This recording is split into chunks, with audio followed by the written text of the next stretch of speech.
Facebook famously determined that if a new member invited 10 friends within 14 days, they were hooked for life. So they focused religiously on driving the user experience to this key metric.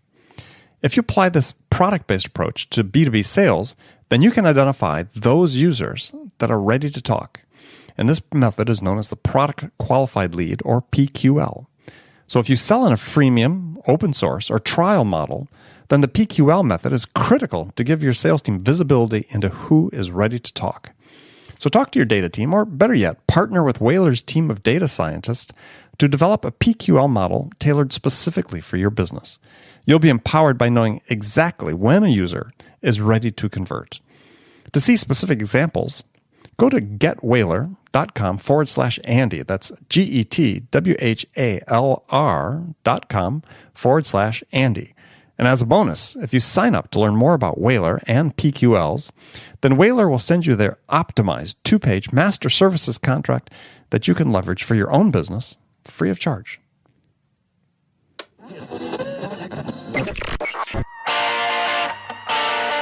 It's time to accelerate.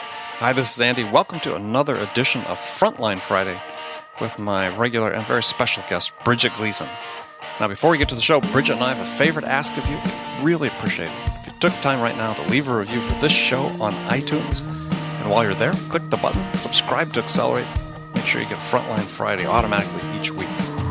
Also, we need to hear from you. More specifically, we need your sales questions. I mean, what can we answer for you? What challenges do you have that we can help you with? So go to accelerate.fm/frontline and enter your question there. Each month, we're going to select one listener's question to be the question of the month. And the winner will receive a $50 Amazon gift card. So remember, go to accelerate.fm/frontline to give us your question and maybe win $50.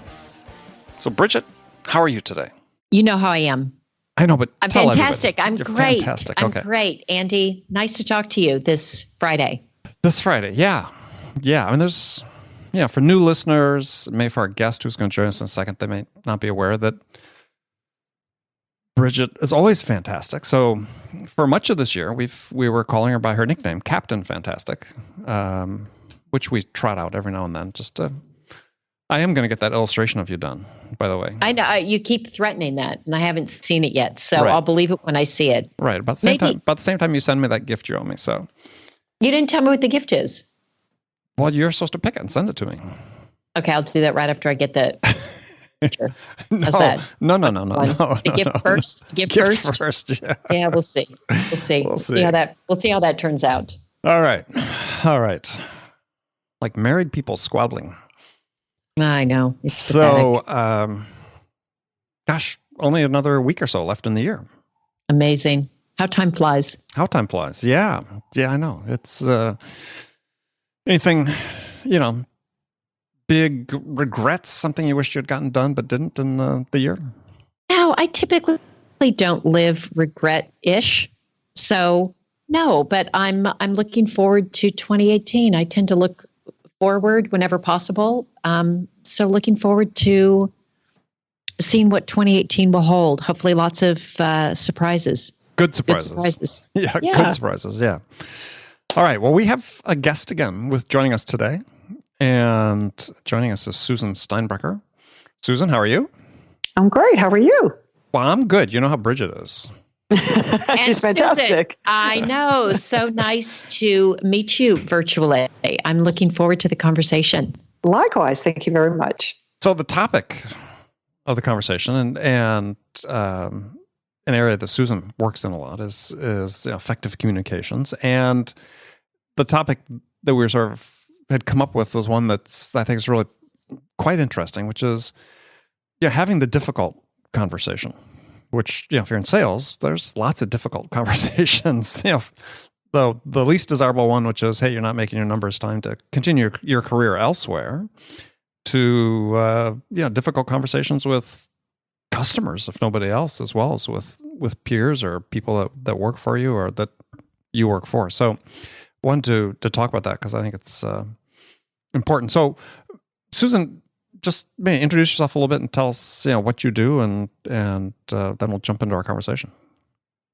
Well, yes. Again, Susan Steinbrecher, and I formed Steinbrecher Associates 25 years ago, and we specialize in leadership development, and that sometimes translates into leadership training or executive coaching, facilitating executive offsite retreats, pretty much anything to help leaders be better leaders at the end of the day. So how'd you get to thinking and working on this topic about difficult conversations? Well, I think honestly, I started seeing a pattern amongst my clients where they were all saying, gosh, I have to have this conversation with this peer, or this peer and I are not on the same page, or I'm not getting along with my boss, or they're managing employees that, this person doesn't get along with that person or whatever. And we really were seeing a pattern in the workplace, but that's sort of at a micro level. At a macro level, we started noticing more and more sort of discord in our society. Sure. So that's what got us to say, we need to attack this issue and see what we can do to help people with it. Well, and that brings up one of the questions. So this polarization that we see that in society at large, which, I'm not convinced that it's any worse nor any better than it's ever been. But I think to me, it's like always been there, but perhaps not having its moment in the sun. But if we are, we'll assume for a second, a little more polarized, are you seeing that then spill over into the workplace? That even though it's not about those same issues, but that, people tend to be less open to other points of view? Yes, I mean, we really are seeing that. And we don't know if it's sort of technology that's created some of that issue. The point is that because technology allows us to be on, if you will, 24/7, doesn't mean that we should be. Mm-hmm. I think people are feeling the stress of that. And I think they're trying to manage multiple priorities at the same time. And the stress, I think, is what we're beginning to see sort of fray the relationship. We're trying to communicate in sound bites instead of really being articulate with a message. And I think all of that's further complicating the issue. Yeah, interesting. Because it seems like, I'm sorry, Bridget, were you going to? Well, I was going to say, I think just my experience being on executive teams, it is really an issue, and it's not just on executive teams, but being able to communicate difficult topics to one another. And how do we do that respectfully and kind of stay on point? And one executive team, I mean, we all had coaches and we all had training, and it was specifically for this reason, so that we could communicate effectively.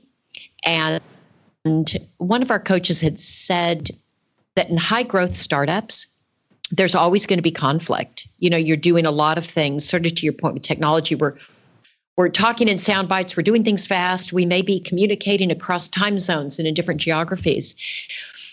And so that knowing how to communicate is so critical. And who's teaching it? Who's teaching people how to do it? Most people have not been trained in how to do it effectively. So I love what you're doing.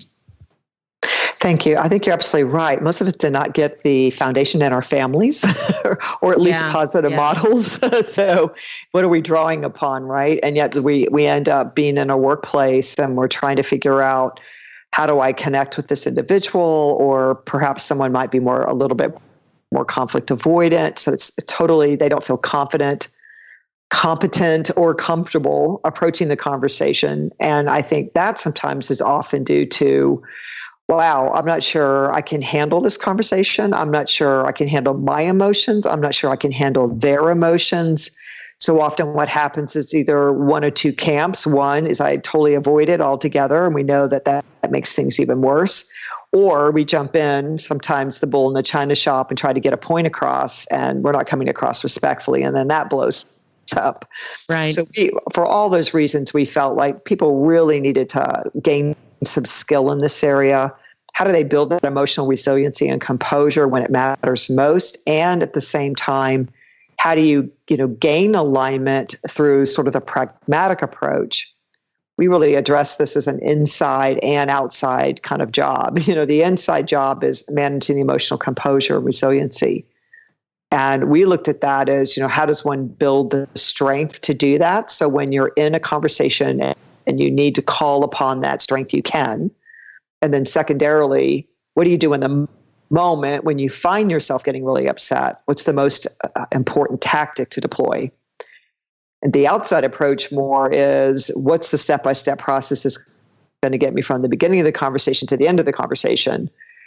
And we think both pieces are critical in order to get to the end game and the outcome.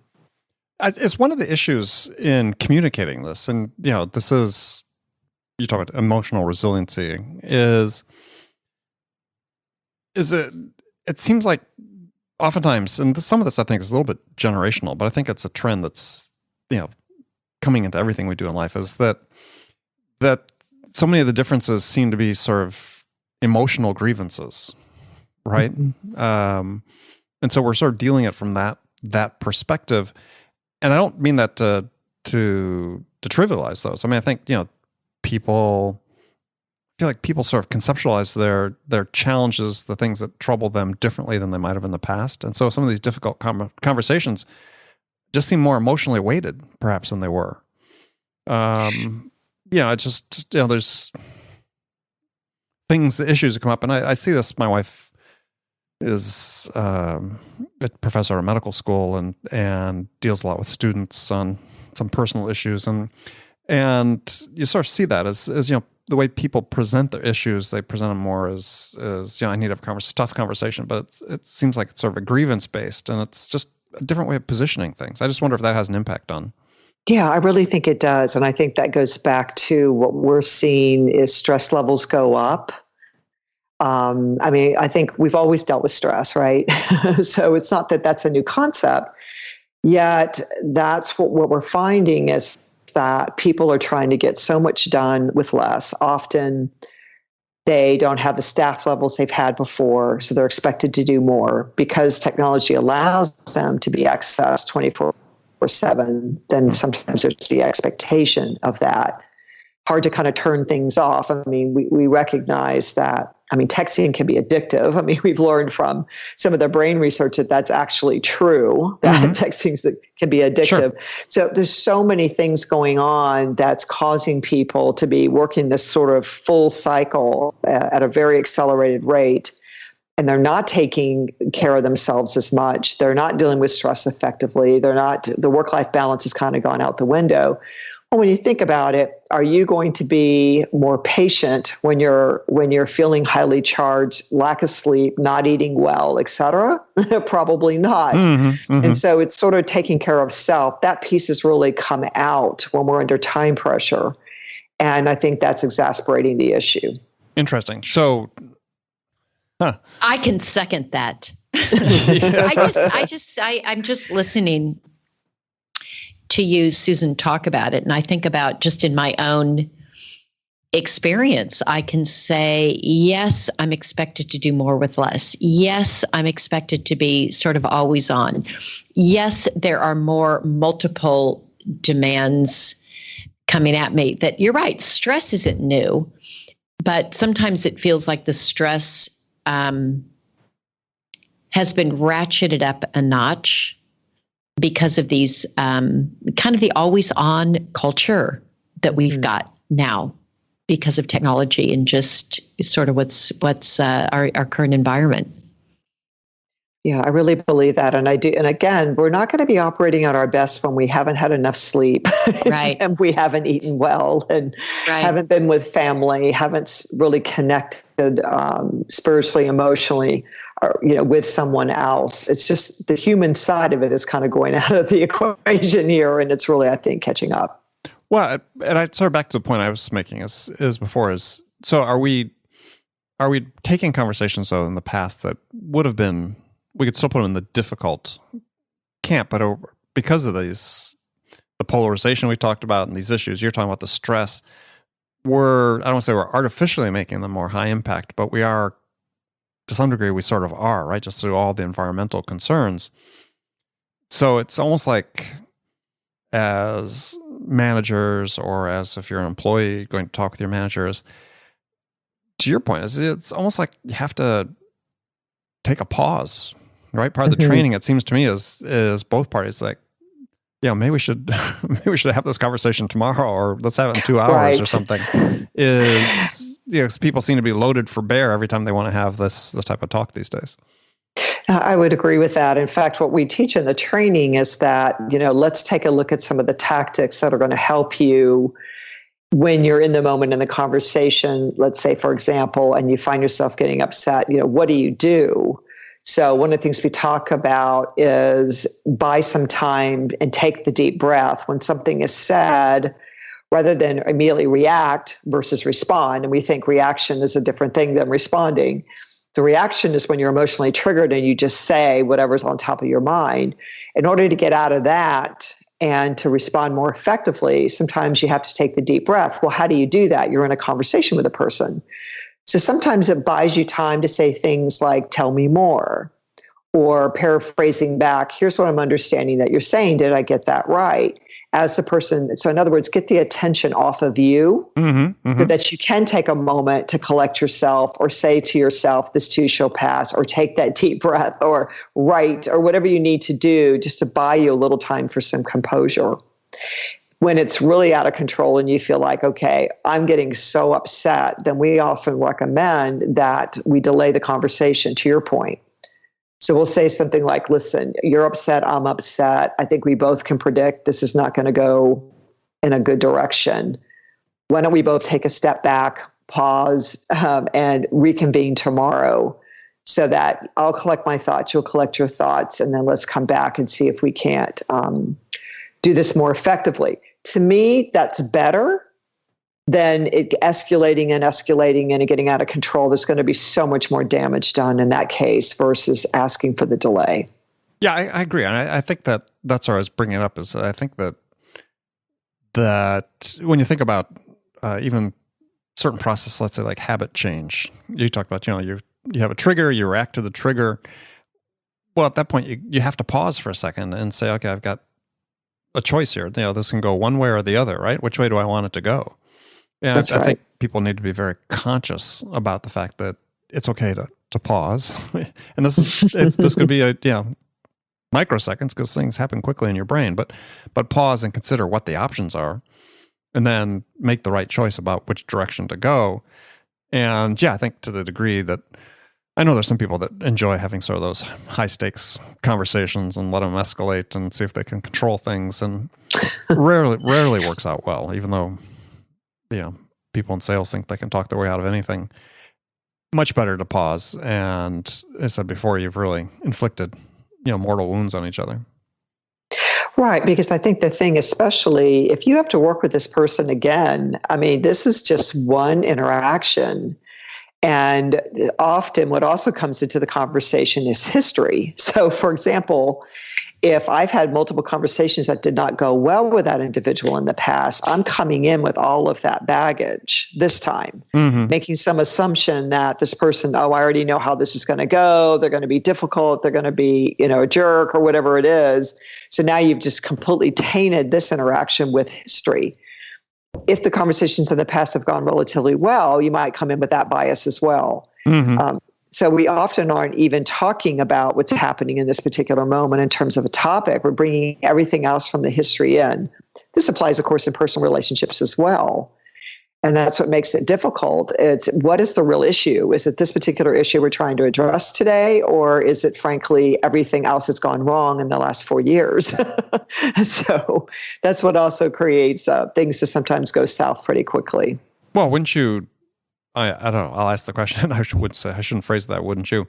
But is it the case that the way that people manage these type of high stress, high impact conversations at work probably mirrors how they handle those same conversations in their personal lives? Often. And sometimes we're a little bit different person at work than we are at home in terms of, we adopt behaviors to the culture of the environment often. It may be out of our normal sort of scope or type or personality, and we've learned to adopt to the culture. But honestly, if you're a really good communicator at work, you're more than likely a really good communicator at home and vice versa. So to your point, yes, I think for the most part, we show up basically the same in terms of our skill level to do things. And I just find in conversations, people, again, they're not comfortable having it, so they often don't. And and we look at it like in our training, it's like we want to say, listen, not only is there this sort of whole inside job you need to be managing, but how do you start the conversation in a way that you and the same person are on the same page in terms of even the purpose of the conversation in step one. So that's one of the steps that we recommend is we say, let's first get clear about the reason I'm here to speak with you today is X. Mm-hmm. And so many times conversations start and that wasn't covered.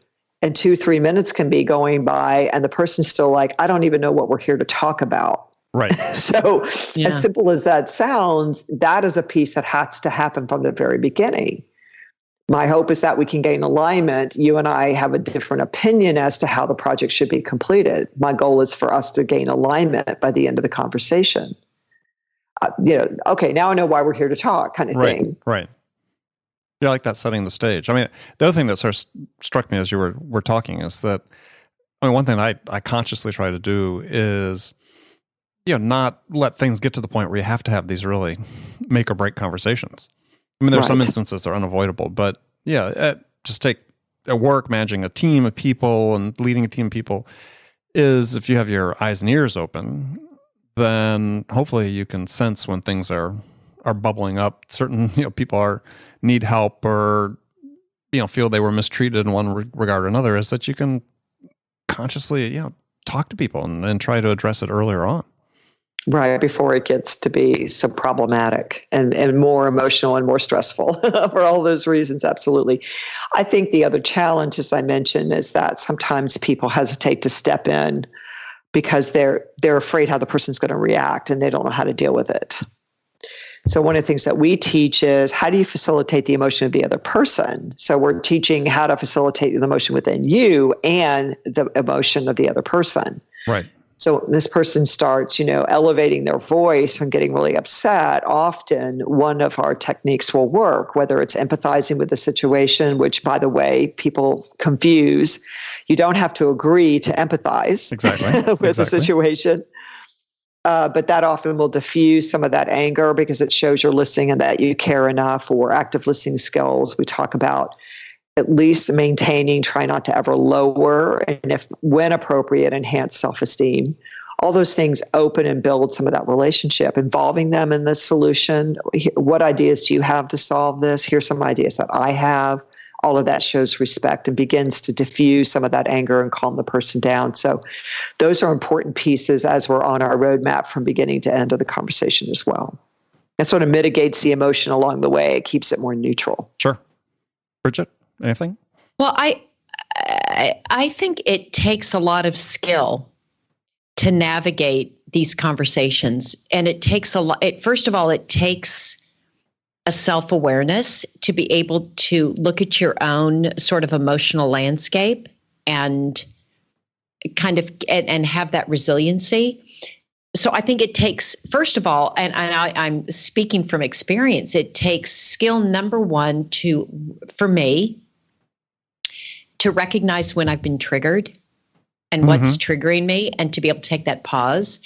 And then I think the second is, it does take some skill and training to be able to have those conversations and to continue to show up and sort of be the adult, to be adult in the room. And I just think most people don't have the tools or the training.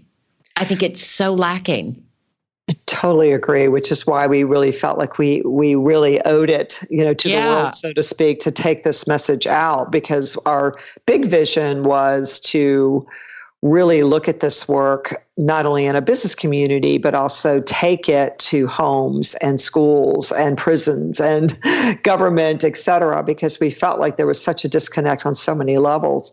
And I agree with you. Most people are not mindful or conscious enough of what's even going on with them and why they're being triggered. So it takes some real skill.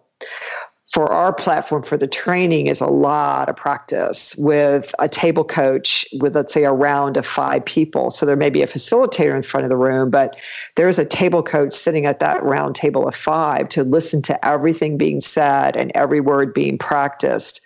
Plus, we do pre and post follow-up practice sessions after training, because we realize that a one and done is not going to be enough. They're going to have continual skill building with the help of a coach to provide the feedback of when they got it right and when they didn't.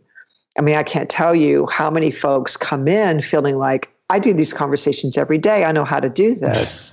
And they don't even get this first step right. Right. They're Exactly. Like, you literally didn't state a purpose for the conversation. I'm like, well, what do you mean? Like, you really didn't. I mean, here's exactly the words you said. So like, oh. Yeah, and I think that's it. I think most people they're not looking to create difficult situations. They are looking to find alignment and to be in agreement and to be in harmony. And we just don't know how to do it. We're not good at it. We're just not good at it. And so we say things and we do things that are triggering others, and then it just spirals, and it's a day, it's a week, it's a month. And as you said, Susan, we go into a conversation. We're not even talking about what's happening today. It's the last 8 months of poor communication that has, and in all environments, it's, I think, very detrimental. And I think you just take a sales environment or a startup, and it can be the difference between a company that succeeds and a company that fails. Absolutely. I mean, ultimately, the organization needs to be aligned, and the impact to the business when there's not alignment among peers or employees with boss, et cetera, is those outcomes, those goals, all of the stuff that business is there to do doesn't get accomplished. It will just stop in its track, and it creates a huge issue. Bridget, you also mentioned earlier about somebody understanding their own sort of style of dealing with this, because we felt the same way. We created this whole model, and we actually have folks go through an assessment to determine, here's how you're likely to show up in this type of conversation. Mm-hmm. So they gain that awareness as part of it, because you're right, people are not aware of, they just do what they do and only know how to do what they do. And everyone's, again, I agree. I don't think people jump out of bed with the intention to disappoint. Right. And let me go blow up some relationships at work today and see how I can get people pissed off and frustrated, and we won't get a thing done. Well, exactly. Somebody comes to mind that gets out of bed every morning and does that. So there might be a few, but it's pretty rare. Hopefully it's rare. One big example that comes to mind. So, Susan, unfortunately, we're got to stop it right there, but tell folks how they can connect with you and learn more about what you do. Thank you so much. So the name of this whole training that we've been speaking about is called Meaningful Alignment. We're in the middle of working on the book that should be published next spring called Meaningful Alignment. And the way to reach us is Steinbrecher.com, which is our company name, and that's STEINBRECHER.com, Steinbrecher.com. And soon to come, meaningfulalignment.com. All right. And I just appreciate the opportunity to speak with both of you today. It's been a pleasure. And I look forward to reading the book. Yeah. Thank you. I'll look forward to getting it as soon as it gets out. So great work that you're doing. Oh, thank you so much. And very timely, since we're going into a holiday. Very much so. Yes. I'm sure there's some high impact conversations coming up over turkey. Exactly. So, Susan, thank you very much. And Bridget, as always, fantastic. And we'll look forward to talking to you next week. Absolutely. Thank you both so much. All right. Thank you. Have a good day. Bye.